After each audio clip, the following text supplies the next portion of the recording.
और इस वक्त की अहम खबर, लगातार हम आपको इस अहम खबर पर अपडेट दे रहे हैं आईएनएक्स मीडिया केस से जुड़ी हुई, जहां पी चिदम्बरम की जमानत की अर्जी पर समाअत हो रही है। चिदम्बरम की तरफ से अभिषेक मनु सिंघवी ने अब ये बहस मुकम्मल की है और ईडी की जानिब से सुप्रीम कोर्ट में मेहता कल दलाइल पेश करेंगे। तो INX media case, P Chidambaram की जमानत की अर्जी पर समाअत हुई। इससे पहले कपिल सिब्बल ने भी समाअत में हिस्सा लिया था, उन्होंने भी जिले में हिस्सा लिया था और अब पी चिदम्बरम की तरफ से अभिषेक मनु सिंघवी ने ये बहस मुकम्मल की है। और मजीद तफसीलात के लिए सीधे रुख करेंगे दिल्ली का, जहाँ मौजूद है हमारे साथ हमारे साथी अनिल। अनिल, आपसे जानना चाहेंगे अभी तक की क्या कुछ तफसीलात? आज पी चिदम्बरम में 11:30 बजे की सुनवाई शुरू हुई, तो उसमें पी चिदम्बरम की तरफ से जो दलील दी जा रही थी, कपिल सिब्बल उनके वकील थे, तो उन्होंने कई ऐसी अहम बातें सुप्रीम कोर्ट में दलील के दौरान कही है।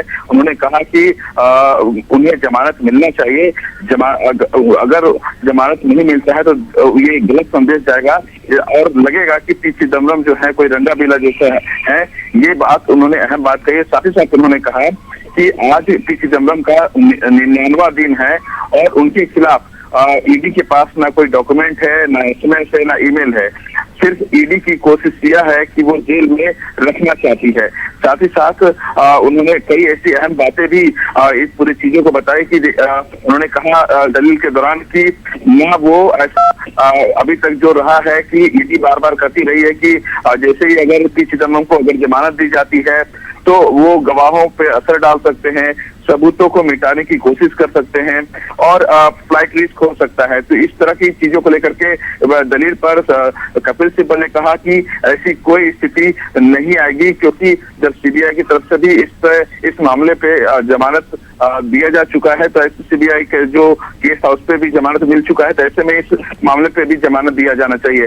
हालांकि ईडी लगातार इस मामले पे विरोध कर रही है। आज जो दलील दी गई है कपिल सिब्बल की तरफ से, अभिषेक मनु सिंघवी की तरफ से, वो कंक्लूड हो चुका है और अब कल ईडी की तरफ से सॉलिसिटर जनरल तुषार मेहता वहां अपनी दलील देंगे ईडी की तरफ से कि वो दलील के दौरान यह जरूर कहना चाहेंगे कि क्यों आखिर उनको जमानत नहीं दी जानी चाहिए।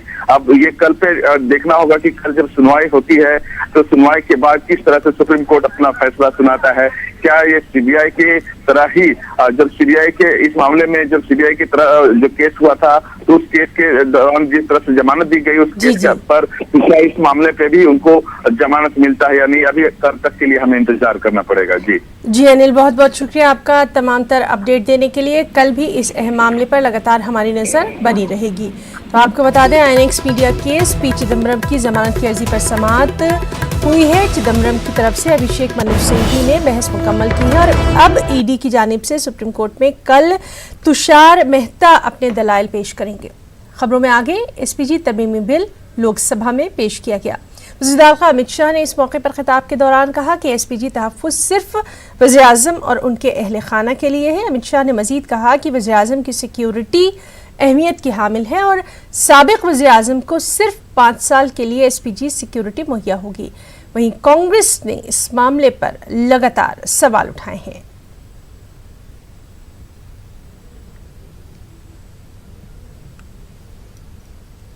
एक्ट के तहत एसपीजी प्रोटेक्शन सिर्फ प्रधानमंत्री और उनके परिवार के सदस्य जो उनके साथ अधिकृत प्रधानमंत्री निवास पर रहते हैं उनके लिए ही उपलब्ध होगा।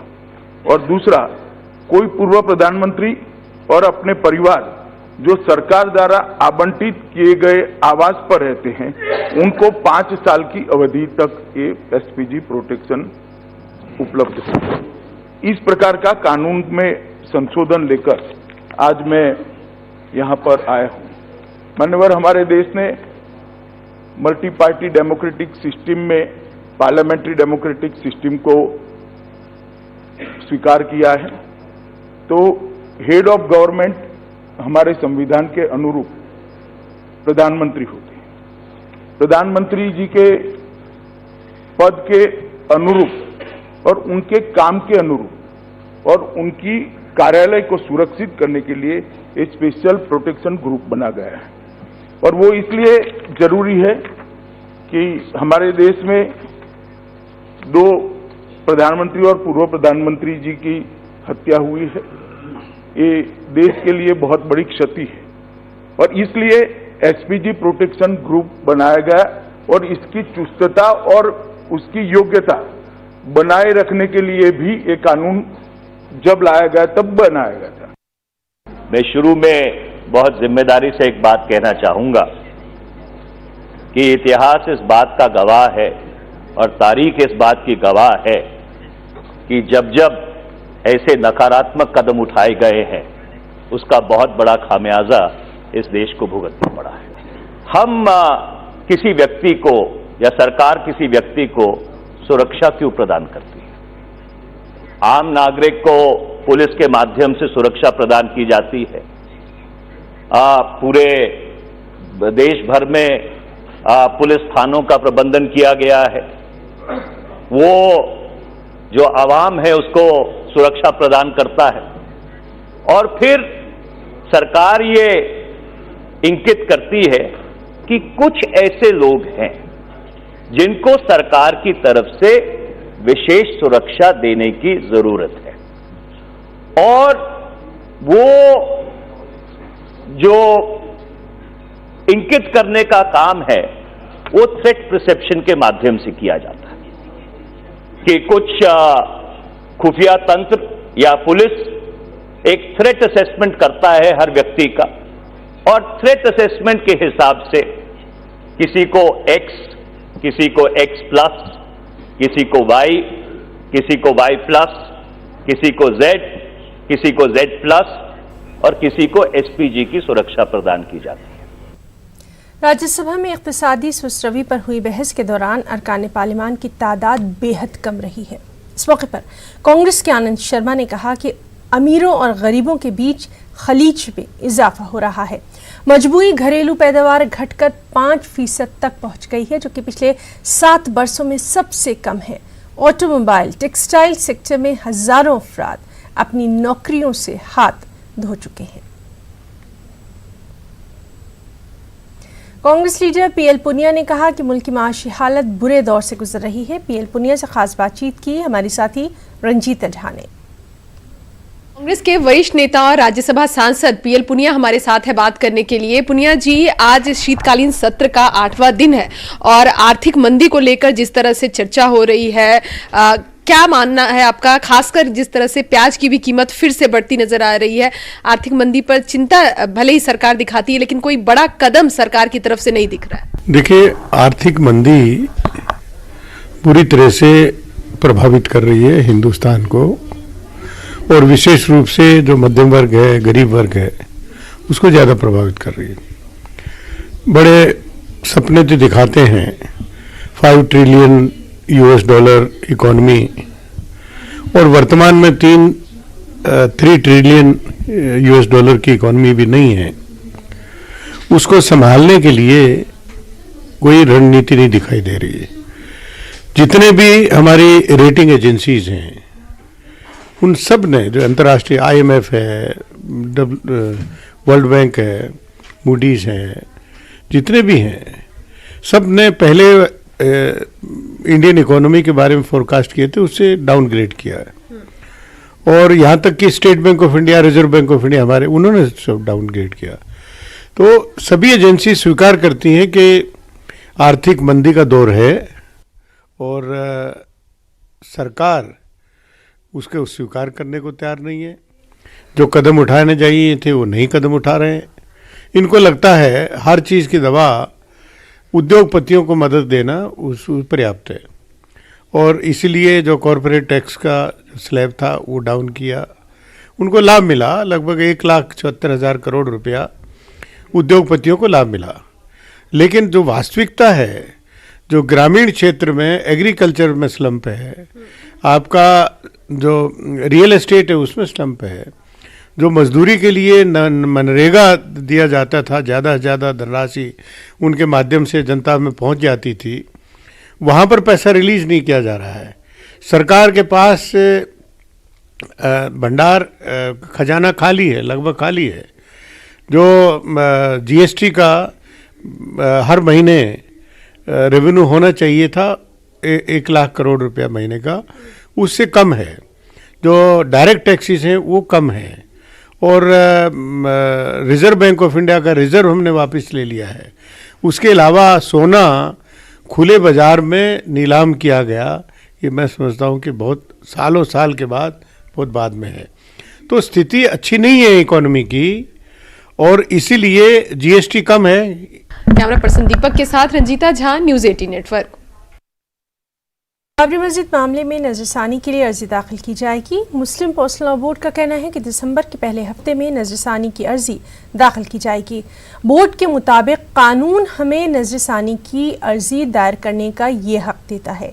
अर्जी का ड्राफ्ट तैयार हो चुका है, वकला ड्राफ्ट पर गौर खौज कर रहे हैं। मुकम्मल गौर खौज के बाद नजरसानी की अर्जी दाखिल की जाएगी। 9 दिसंबर से पहले या 9 दिसंबर तक फाइल हो सकती है, उसी कोई डेट हम नहीं बता पाएंगे। पिटीशन अभी वो सुन्नी वक्फ बोर्ड की नाइतफाकी दे चुकी है। ये सब पुरानी बातें हमें रिपीट मत करो, क्योंकि हम बहुत पहले कह चुके हैं सुन्नी वक्फ बोर्ड की, तो वो हम रिप्रेजेंट नहीं कर रहे हैं, मुस्लिम कम्युनिटी को कर रहे हैं। ये सब बातें पहले हम कह चुके हैं। उद्धव ठाकरे महाराष्ट्र के नए वज़ीर आला होंगे।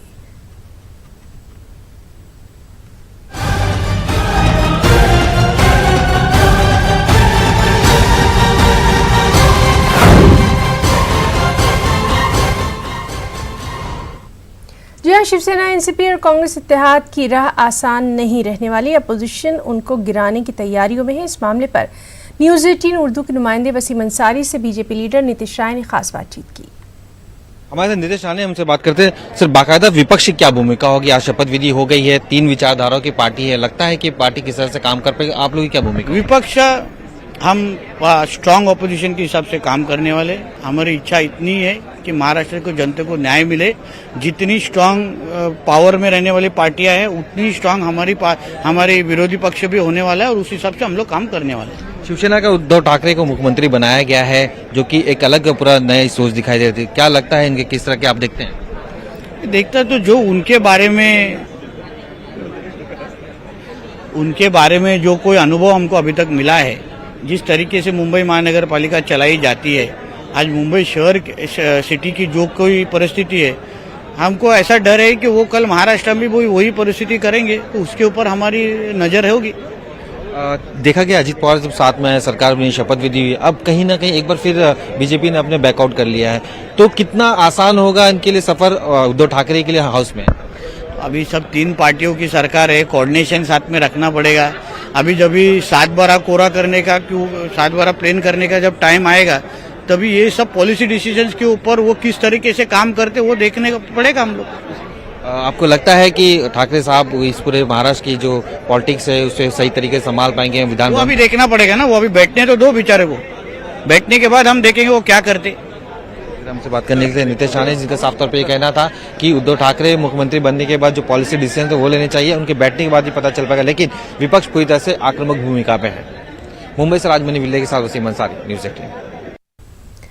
पवार परिवार की तीसरी पीढ़ी असेंबली में पहुंच गई है। अजीत पवार की नाराजगी की वजह से पार्टी में किस तरह का माहौल था, इस बारे में एनसीपी लीडर पारस पवार ने न्यूज़ 18 उर्दू से खास बातचीत की। पीढ़ी इस वक्त विधानसभा में पहुंच चुकी है। सर, एक मंत्री को हरा के बीजेपी के कद्दावर नेता पहली बार यहां पहुंचा, शपथ लेना, कैसा एक्सपीरियंस? एक तो मैं जो इलेक्शन लड़ा वो किसी को हराने के लिए नहीं लड़ा था, मैं जीतने के लिए लड़ा था। वहां पे जो लोग थे जिन्होंने मेरे पे विश्वास डाल के मुझे जिताया, उनका यहाँ पे मैं आभार व्यक्त करता हूँ। आज विधानसभा में आने के बाद ये जो बिल्ला मुझे मिला है, ये दिखने में छोटा होता होगा, लेकिन जिम्मेदारी बहुत बड़ी है। लोगों ने विश्वास से मुझे चुनाव में जीत के दिया है, तो उनके लिए मुझे काम करना है।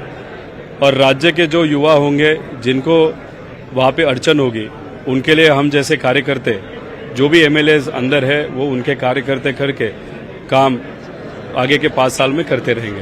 कितना पिछले 3 दिनों 4 दिनों से जिस तरह राजनीतिक समीकरण बदला, फैमिली और पार्टी दोनों में कितना बड़ा टेंशन था, किस तरह से इस पूरे वक्त को आप लोगों ने सर्वाइव किया? एक फैमिली मेंबर करके हम जब भी ऐसी क्राइसिस सिचुएशन आती है, तब कभी ये सोचते नहीं कि हमारी फैमिली टूट गई है, क्योंकि हमारी फैमिली कभी भी टूट नहीं सकती। थोड़ा सा टेंशन था, लेकिन कल दादा साहब से मिले और आज मैं खुद दादा से विधानसभा में मिला और उनका आशीर्वाद लिया। तो एक कार्यकर्ता करके और फैमिली का एक हिस्सा करके मुझे आनंद है और आगे जाके उनके मार्गदर्शन में, उनको अनुभव ज़्यादा है, उनके मार्गदर्शन में हम जैसे कार्यकर्ता उनको काम करने की संधि मिलेगी ऐसी अपेक्षा मैं करता हूँ। आपने बाकायदा सोशल मीडिया भी जरिया लिया, कई चीज़ों का सहारा लिया। पवार साहब के साथ जिस तरह से आपके एक कम्युनिकेशन रहा है, पार्टी में आने के बाद, हाउस में आने के बाद किस तरह से लगता है कि सरकार को आगे बढ़ाया जाएगा और ये युवाओं को गाइड किया जाएगा? ये देखो, ये जो कॉम्बिनेशन हुआ है जहाँ पे शिवसेना, राष्ट्रवादी कांग्रेस और मित्र पक्ष जो साथ में आए हैं, वो पहली बार हुआ है। पहली बार होते हुए सिर्फ सत्ता में आना ये एजेंडा नहीं था, वहाँ पे एक तीनों पार्टी का और मित्र पक्ष का एक अलग सा एजेंडा बनाना ये ज़्यादा हमारे लिए इम्पोर्टेंट था। इसलिए कॉमन मिनिमम प्रोग्राम वहाँ पे किया गया है और उस कॉमन मिनिमम प्रोग्राम पे बेसिस पे आगे 5 साल हमको काम करना है और हमको विश्वास है जो रिलेशन विश्वास के साथ चालू होता है वो रिलेशन 5 साल टिकेगा और आगे जाके भी टिक सकता है। एक आखिरी सवाल, दादा के आने के बाद पार्टी और परिवार दोनों कैसे बच गया और कितनी खुशी? बचने की बात ही नहीं थी, दादा हमारे थे, है और रहेंगे, इसलिए हम कभी भी बचना या कुछ इसके बारे में सोचते नहीं। फैमिली करके हमारे लिए इकट्ठा रहना बहुत इम्पोर्टेंट होता है और पार्टी करके हमारा बेस भी बहुत स्ट्रांग है। हमारे नेता पवार साहब है और पवार साहब है, इसलिए हमको टेंशन कुछ भी नहीं है। हमसे बात कर रहे थे पार्थ पवार जी, जिनका साफ तौर पे कहना था कि अजीत दादा के जाने के बाद फैमिली में टेंशन जरूर बढ़ा, लेकिन सब कुछ बेहतर हो गया और उनके मार्गदर्शन में आगे जाके जो विधानमंडल का कामकाज है वो किया जाएगा और पार्टी में भी बेहतर प्रदर्शन की जाएगी और आगे जाके एक नई तरीके से लोगों में जान फूंकने की कोशिश की जाएगी। मुंबई से राजमणि पिल्ले के साथ वसीम मुस्ताक, न्यूज़ 18। और आइए अब आपको दिखाते हैं कि महाराष्ट्र में उद्धव राज को लेकर परमहंस का क्या कुछ कहना है। हमारे साथ बातचीत करने के लिए हैं स्वामी परमहंस दास जी। स्वामी जी, 2 बच्चा पॉलिसी की बात चल रही है, जनसंख्या नियंत्रण कानून की बात चल रही है, आप इस किस तरह देखते हैं? देखिए, ऐसा है कि इस समय राष्ट्रहित और जनहित इसी में है कि जनसंख्या नियंत्रण कानून इसी शीतकालीन सत्र में पास हो जाए, लागू हो जाना चाहिए, क्योंकि असंतुलित जो जनसंख्या की वृद्धि हो रही है, जो माता पिता 2 बच्चे को नहीं पढ़ा पा रहे हैं और 20 बच्चे पैदा कर रहे हैं, तो वो कुपोषण के शिकार हो रहे हैं, अशिक्षा बढ़ रही है और उनको जो है अशिक्षा के कारण, रोजगार न मिलने के कारण तमाम जो है तो अपराध कर रहे हैं। तो दुनिया में जो चोरी डकैती है, ये तमाम जो है अपराध जो बढ़ रहे हैं, इसका जो है सबसे बड़ा वजह जो है असंतुलित जनसंख्या वृद्धि है। इसलिए जनसंख्या नियंत्रण कानून इसी शीतकालीन सत्र में पास हो। और इसके लिए मैं अयोध्या से आया हूँ, आप जानते होंगे मैं राम मंदिर के लिए आमरण अनशन भी कर चुका था, तो अब मेरा अगला इसी 30 नवंबर से फिर मेरा आमरण अनशन जनसंख्या नियंत्रण कानून की मांग को लेकर के है। और इस समय देश के लिए सबसे बड़ी आवश्यकता है कि ये जनसंख्या नियंत्रण कानून जो है इसी शीतकालीन सत्र में पास हो जाए, क्योंकि आप देख रहे हैं कि जो तमाम अपराध पर जो है जो कंट्रोल नहीं हो पा रहा है, इसकी वजह है अशिक्षा। और अशिक्षा जो है, अब देख रहे हैं कि कई ऐसा है कि जो माता पिता जो है अब 20 बच्चे हैं वो नहीं पढ़ा पा रहे हैं, उनकी मजबूरी है। तो इससे अच्छा है कि एक पिता के 2 ही संतान हों। अगर 2 से ज्यादा होती है तो उसके लिए कुछ ऐसा कठोर कानून बनना चाहिए। आप अयोध्या से आए हैं, राम मंदिर के पक्ष में फैसला हो गया है, अब ट्रस्ट बनने की बात है, उसमें कौन कौन लोग शामिल होने चाहिए आपके हिसाब से? देखिए, ऐसा है, राम मंदिर निर्माण के लिए जो ट्रस्ट बनने जा रहा है, तो चूंकि राम मंदिर जो है अब वो एक राष्ट्र मंदिर के रूप में देखा जाना चाहिए, उसके लिए संघ प्रमुख श्री मोहन भागवत को चेयरमैन पद पर जो है रखा जाए और इसको ये बाइलाज में जो है ऐसा बना दिया जाए कि संघ प्रमुख जो हो पदेन वही जो है चेयरमैन बने, क्योंकि जब उसमें उस स्तर का व्यक्तित्व नहीं होगा तो पैसे की बंदर बांट और पद प्रतिष्ठा के लिए लड़ते रहेंगे, जो राष्ट्र की मर्यादा के विपरीत होगा। इसलिए हमने तो इसके लिए डिमांड भी रखा है कि मोहन भागवत को ही जो है तो उसका चेयरमैन बनाया जाए और पदेन संघ प्रमुख ही रहे, क्योंकि देखिए उद्धव ठाकरे महाराष्ट्र के अगले वज़ीर आला होंगे। कल शाम मुंबई के शिवाजी पार्क में उद्धव ठाकरे ओहदे और राजदारी का हलफ लेंगे। मुस्लिम उलमा और दानिशवरों ने भी शिवसेना लीडर उद्धव ठाकरे का बतौर वज़ीर आला खैर मकदम किया। मुस्लिम नुमाइंदों ने वाज़ेह किया कि महाविकास अघाड़ी की कामयाबी महाराष्ट्र की सियासत का नया बाब होगी। साथ ही उलमा ने रियासत की आवाम की तरक्की के साथ साथ अक़लियतों की तरक्की को भी लाजिम बनाने का मुतालबा किया। सबसे पहले तो महाराष्ट्र के तमाम महाराष्ट्र वासियों को और इस नई आने वाली गवर्नमेंट को मुबारकबादी पेश करता हूं और ये उम्मीद करता हूं कि दुआ करता हूं कि ये गवर्नमेंट महाराष्ट्र के हक में मुफीद साबित हो, यहाँ के लोगों के लिए, किसानों के लिए, गरीबों के लिए, मजलूमों के हक में मुफीद साबित हो। हम सबसे पहले इसको इस निगाह से देखते हैं कि एक नया पैगाम हिंदुस्तान में अब जाएगा कि ये हिंदुस्तान अब किसी एक पार्टी की जागीर नहीं रहा। ये चलन जो पिछले कुछ सालों से 5-6 सालों से चल रहा था उस पर ब्रेक लग जाएगा और सारी छोटी पार्टियों के लिए दरवाजा खुल जाएगा। जो इंसाफ पसंद लोग हैं उनके लिए भी दरवाजा खुलेगा और जो कहीं भटके हुए थे उनको भी सही रास्ता दिख रहा है कि इस मुल्क में सिर्फ जो है नफरत की राजनीति करके आगे नहीं बढ़ा जा सकता। आज से 70 साल कबल 26 नवंबर 1949 को बाबा साहेब अम्बेडकर ने हिंदुस्तान का सेकुलर दस्तूर जो उसको मुरत्तब किया था और आज उनका बनाया हुआ दस्तूर जो है उस पर अमल हुआ और यहाँ पर वो पार्टी जो सेकुलर को ख़त्म करना चाहती थी उसको आज ख़त्म कर दिया गया, उसकी हुकूमत को आज ख़त्म कर दिया गया। हम ये जो सरकार है इसको वेलकम करते हैं और बहुत मेहनत हुई है सरकार बनने के एतबार से। सारी जो है सेकुलर पार्टीज़ है और जो ऊंची सोच रखती है वो लोग मिलके ये जो सरकार बना रहे हैं, हम इसका बहुत खैर मकदम करते हैं। दिल्ली से बड़ी खबर आ रही है। एमसीडी के अफसरों को रिश्वत लेते रंगे हाथों पकड़ा गया है। लोगों ने अफसरों को यरगमाल बना लिया है। नरेला जोन का ये वाकया है।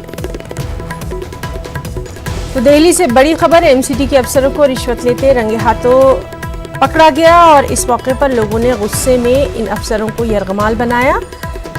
दिल्ली के नरेला जोन का ये वाकया है। एमसीडी के अफसरों को रिश्वत लेते रंगे हाथों पकड़ा गया और जाहिर सी बात है इसको देखकर वहां जो आवाम थे, लोग थे, उनको गुस्सा आया। उन्होंने इन अफसरों को यरगमाल बना लिया और आखिरी इत्तला मिलने तक इन मकामी लोगों ने इन अफसरों को यरगमाल बनाया हुआ है। नरेला जोन का ये वाकया है। दिल्ली के सीएम अरविंद केजरीवाल ने बीजेपी और दिल्ली में पिछली सरकारों पर जमकर निशाना साधा। प्रेस कॉन्फ्रेंस से खिताब के दौरान अरविंद केजरीवाल ने कहा कि दिल्ली में जो काम 70 वर्षों में नहीं हुए थे वो उनकी सरकार ने कर दिखाए। पिछले 30-40 साल में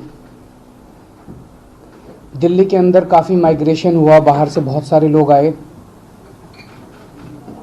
उसी वजह से चूंकि डीडीए की जिम्मेदारी थी दिल्ली के अंदर लोगों को सस्ते दाम में घर मुहैया कराने की, लेकिन जितनी डिमांड थी उस डिमांड के हिसाब से उतने घर नहीं बन पाए, तो दिल्ली के अंदर कच्ची कॉलोनियां बहुत बड़े स्केल के ऊपर बन गई। इन कच्ची कॉलोनियों के अंदर सरकारें, पुरानी सरकारें जो हैं वो विकास नहीं कर पाई, उन्होंने विकास नहीं किया, जिसकी वजह से लोगों की ज़िंदगी इन कच्ची कॉलोनियों के अंदर बिल्कुल नरक की तरह बनती गई। पिछले 5 वर्ष में दिल्ली सरकार ने, जब से आम आदमी पार्टी की सरकार बनी है, हमने इन दोनों मुद्दों के ऊपर, कच्ची कॉलोनियों को पक्का कराने के लिए भी और कच्ची कॉलोनियों के विकास के लिए भी बहुत बड़े स्तर के ऊपर काम किया है। तो जिस स्केल के ऊपर पिछले 5 साल में कच्ची कॉलोनियों में विकास हुआ है, इस तरह का विकास आज तक दिल्ली में 70 साल में कभी नहीं देखा गया। प्याज के लिए मैं कहना चाहता हूं कि केंद्र सरकार ने प्याज देने बंद कर दिए हैं। ये दुख की बात है, हम उन्हें लिखने वाले हैं कि आप प्याज की सप्लाई कंटिन्यू रखिए, ताकि केंद्र सरकार हमें प्याज देती है, उसी के आधार पे हम दिल्ली में जगह जगह प्याज बांटते हैं। तो केंद्र सरकार ने कल या परसों से प्याज देने बंद कर दिए हैं। नॉर्वे में कुरान पाक की बेहुरमती के खिलाफ दुनिया भर में गम गुस्से का इजहार जारी है।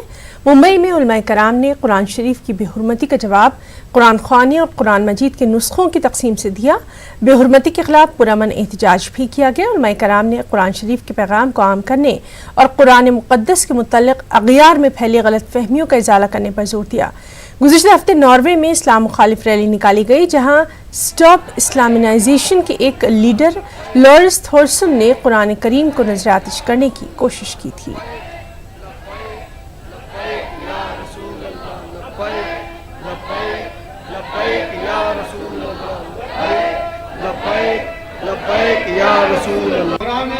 नॉर्वे में जो कुरान पाक की तौहीन की गई है, ये इस्लामी फोबिया जो फैल रहा है बहुत तेज़ी से, ये सबके लिए नुकसानदेह साबित होगा आगे जाके, क्योंकि मुसलमान किसी के मज़हब की बेहरमती नहीं करता, न किसी किसी की मजहबी किताब की बेहरमती करता है। हमारे यहाँ बड़ी सख्ती से ममानियत है इस बात की। कुरान पाक की जिस तरह तौहीन की गई है, इससे मुसलमानों के जज्बात बहुत मजरूह तकलीदेह हुई, हमारे दिल को ठेस पहुँची है, हमारे जज्बात को उभारने की कोशिश की गई है। मुसलमान सब्र से काम ले रहा है। हम सबसे पहले मुसलमानों से ये अपील कर रहे हैं कि वो कुरान को पढ़ें, कुरान को समझें और कुरान के अहकामात पर अमल करें। दूसरी बात, गैरों के सामने कुरान की असल तालीमात को पेश करें। जो लोग कुरान की तालीमात से वाकिफ़ नहीं हैं और ऐसा नफ़रत फैलाने वाली तंजीमों या सोसाइटी से जुड़े हुए हैं, उसकी वजह से ऐसे मामला पेश आते हैं। तो उसका काउंटर ये है कि हम खुद कुरान पढ़ के समझ के लोगों को बताएं और साथ ही साथ गैरों को बताएं कि भाई हमारा कुरान ऐसे कोई तालीम नहीं देता है। मुल्क की अहम सियासी पार्टियां मुसलमानों को गुमराह कर रही हैं। मुसलमानों का सियासी इस्तेहसाल हो रहा है। महाराष्ट्र में हो रही सियासत इसकी ताज़ा मिसाल है। बेंगलुरु में इंडियन यूनियन मुस्लिम लीग के इजलास में इन ख्यालात का इजहार किया गया। मुस्लिम लीग के रियासती सदर दस्तगीर आगा ने कहा कि केरला की तर्ज पर दीगर रियासतों के मुसलमान भी सियासी बेदारी का मुजाहरा करें। कर्नाटक के मुख्तलिफ अजला में इन दिनों इंडियन यूनियन मुस्लिम लीग अपनी यूनिट कायम कर रही है। बेंगलुरु के हेगड़े नगर में IUML की शाख का भी इफ्तिताह किया गया।